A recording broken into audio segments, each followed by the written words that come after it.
So day 9 Rwanda. We went out further east today towards the border of Tanzania and Uganda to a very isolated village that was, quite isolated actually. It was really tucked away in the hills, and people didn't seem quite so happy there. The school itself, we went to a primary school that owned a model early childhood centre, and I spoke with the principal, and she was very, very good at answering my questions. So some of the successes they've had as a school with the support of AEE has been to help facilitate the community supporting families that are not as wealthy as them. So each parent brings a single corn plant, and they have a farm where they plant the corn so that there's enough food for all of the children, including the ones that can't afford to bring the corn. They also have parents all contribute towards the cost of uniforms for children who can't afford them, and the children's malnutrition has been improved through the food that they supply at school for morning tea and lunch. So I went through and had a look at the kitchen, and it was a pretty big kitchen, lots of porridge to be made. So I read Possum Magic to the kids, we sang some songs together. Then I went down and spoke with some parents who were planting a kitchen garden for the kitchen to help improve the food that was available for the children. So it seems like there's a real partnership between parents and the school in that community, and that's really making it a successful school. So much so that there are people who are coming from different areas to come to this school, and they have got 300 plus students in the 3 preschool rooms at that school. And if anyone, I know teachers who, 30 is a lot. There's 100 in a classroom. So they're doing an amazing job. They've got 2 teachers in the classroom, but they are hoping for some more buildings so that they can expand. But it is the only professional ECD in the area, and I'm not sure that extra buildings would solve the problem, because they said there's so many parents asking and on the wait list that they just have trouble. They don't want to turn them away because they know how significant the changes are for the children in that area. So yeah, well, I think they'd probably just keep taking them in, but yeah, they're hoping for more buildings so that they can meet the needs of the community. If the children aren't in school or in the childcare centre, they're roaming the streets, and we saw that while we were there. They wander sometimes with parents, they wander sometimes alone. There's trucks coming past, motorcycles quite frequently. Yeah. And the other thing that the principal was saying, that it's improved the children's mental well-being because now they're engaged in learning. It's stimulating their minds, so they're much happier and go home tired, so that the parents can continue with what they need to do. So yeah, another amazing school, working very hard with stretched resources. And then after that we moved on and we went to a training centre for some pastors, and that was run by George. And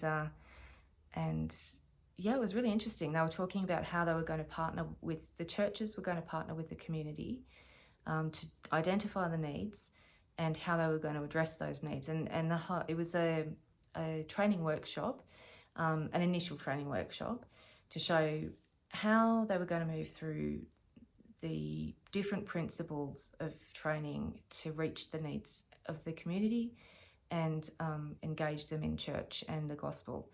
And so it was quite intentional about how they're going to, first of all, meet with the pastors.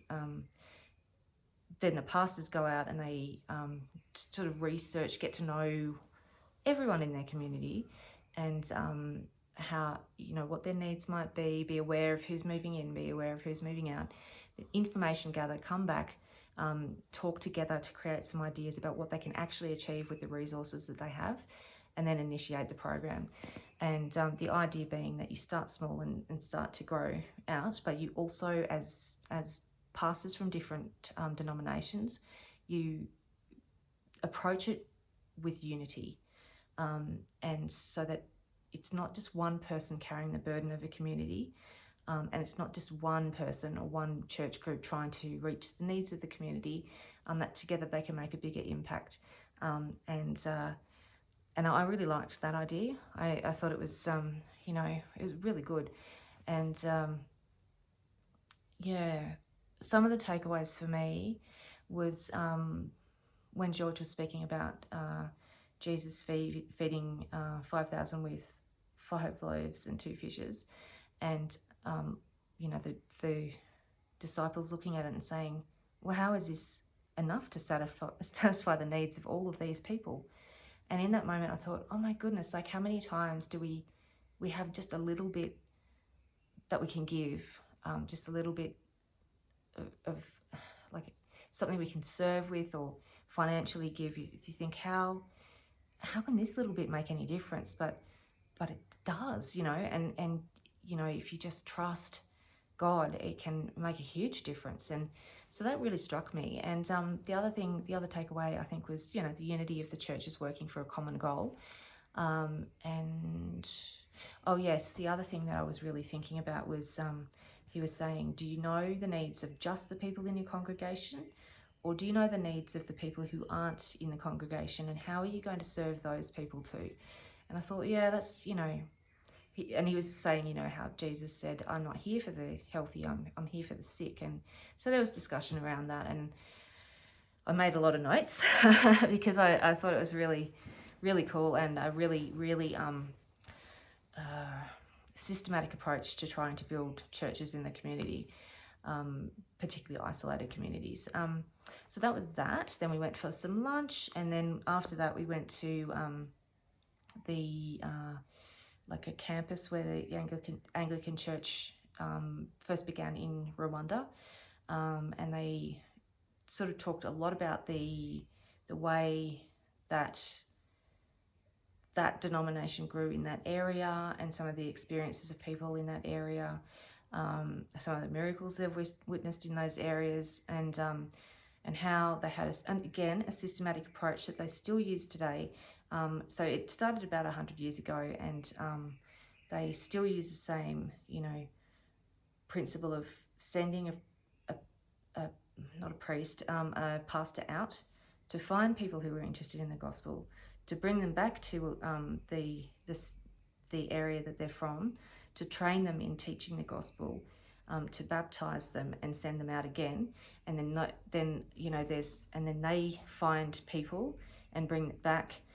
Those people get trained and baptized and then go out, and then those people. So it's like this, this chain of gospel sharing, and it seems to be quite effective. It's worked for them for a very long time. So yes, it was a really amazing day. I went to the only prayer room that is allowed to operate in Rwanda, which was, such a nice room to be in. It was very peaceful. There was just this still in the room. And apparently people go there for like days to pray. So that was really, really cool to be there and, write down my prayer request and talk with them about, some of the ways that people's prayers have been answered. And then those people will travel back to give praise to God at the same place where they made their original prayer requests. So it was really nice. It was really nice, and everyone today has been so welcoming and gracious, and helped me to understand when I've had questions and clarified things if I got the information wrong. A great group of people to learn from today, and I felt quite privileged to be part of the discussion group as well, because there were some very intelligent people there coming up with some amazing ideas, and it was really, really, really great to listen to, and just hear some of the amazing things that have been happening, and how they are looking forward to growing the kingdom of Christ, as they said today. So it was a lot of good good information and good things to consider, you know, how are we furthering God's kingdom. So yeah, big day.